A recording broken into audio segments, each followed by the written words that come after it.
Hi, welcome to Vijay's info. இன்னைக்கு நம்ம ஒரு டிஃபரெண்டான ஸ்வீட் செய்யலாமா? அதுக்கு நான் இப்போ ஸ்வீட் பொட்டேட்டோ எடுத்து வச்சிருக்கேன். Sweet potato gulab jamun. இதுக்கு நான் ஸ்வீட் பொட்டேட்டோவை நல்லா பாயில் பண்ணி எடுத்து வச்சிருக்கேன். பால் பவுடர், சர்க்கரை அரை கப்பு, கொஞ்சம் ஏலக்காய் பொடி பண்ணி வச்சிருக்கேன். ஃபுட் கலர் ஆப்ஷன் தான், நீங்கள் போடணும்னா போட்டுக்கோங்க, இல்லாட்ட தேவையில்லை. கொஞ்சமாக உப்பு, கொஞ்சம் பேக்கிங் பவுடர், இவ்வளோ நமக்கு தேவையானது. நம்ம இப்போ ஸ்வீட் பொட்டேட்டோவை தோல்லாம் எடுத்துட்டு நல்லா மசிச்சு வச்சுக்கலாம். பாருங்கள், ஸ்வீட் பொட்டேட்டோவை நல்லா மசிச்சாச்சு. இப்படி கட்டி இல்லாமல் நல்லா மசிச்சுக்கணும். இப்போ நம்ம எடுத்து வச்சிருக்க பேக்கிங் பவுடர், பால் பவுடர், ஏலக்காய்,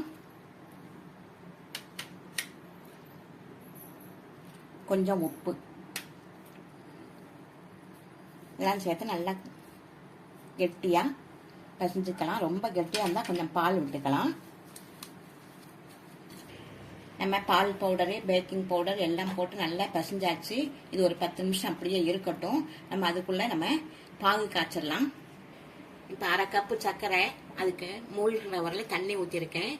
அரை கம்பி பதத்துக்கு வந்தால் போதும் பாகு. நம்ம இப்போ பாகு காய்ச்சலாம். இப்போ நம்ம எடுத்து வச்சிருக்கிற ஃபுட் கலரை இதில் விட்டுடலாம். இது ஆப்ஷனல் தான், உங்களுக்கு வேணும்னா போட்டுக்கோங்க, இல்லாட்ட தேவையில்லை. பாருங்க, மீடியமான சைஸில் சின்ன சின்ன உருண்டையாக உருட்டி வச்சுன்னா ரொம்ப பெருசாக உருட்டுற வேண்டாம். இப்போ நம்ம ஸ்டவ் ஆன் பண்ணி அதில் ஆயில் விட்டுருக்கேன். கடாயில் மீடியமான ஸ்லோவாக வச்சுக்கிட்டு ஃபயரை நம்ம ஒன்றொன்னா பொரிச்சு எடுக்கலாம். நம்ம குலோப் ஜாமுக்கு எப்படி செய்வோமோ அதே தான். எல்லாம் பொரிஞ்சு இல்லாட்டா உடஞ்சிரும். பார்த்து நிதானமாக பொரிக்கணும். ரொம்ப கம்மியாக தான் வச்சிருக்கேன் தீய, இல்லாட்ட நம்ம உதிர்ந்துரும். நல்லா பொரிஞ்சிருச்சு பாருங்க. இப்போ நம்ம அரை கம்பி பாகு காய்ச்சி வச்சிருந்தோம் சர்க்கரையை, அதில் இந்த ஜாமுனை போட்டாச்சு. இது நல்லா 2 மணி நேரம் ஊறட்டும். இந்த ஸ்வீட் பொட்டேட்டோ ஜாமுன் ரொம்ப டேஸ்ட்டாக இருக்கும். இது சீசன் டைமில் தான் அந்த கிழங்கு கிடைக்கும். அந்த டைமில் இதை மாதிரி நீங்கள் செஞ்சு அசத்துங்க. இந்த ரெசிபி ரொம்ப நல்லது உடம்புக்கு. இந்த கிழங்கு பிள்ளைகளுக்கெல்லாம் ரொம்ப நல்லது. இதை செஞ்சு எல்லாருக்கும் கொடுங்க.